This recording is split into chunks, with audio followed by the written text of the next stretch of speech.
ولم يكن بمكة يومئذ أحد وليس بها ماء، فوضع عندها جرابا فيه تمر وسقاء فيه ماء، ورجع إلى فلسطين.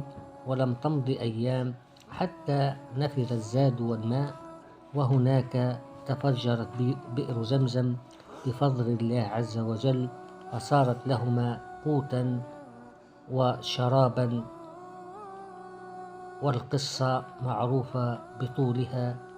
وجاءت قبيلة يمنية وهي جرهم الثانية، فقطنت مكة بعد أن استأذنوا هاجر في ذلك.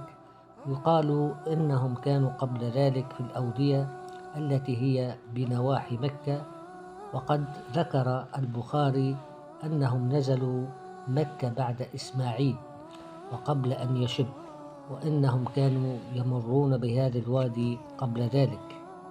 وكان سيدنا إبراهيم يرتحل إلى مكة ليطالع زوجته وولده، ولا يعلم بالضبط عدد الرحلات التي قام بها.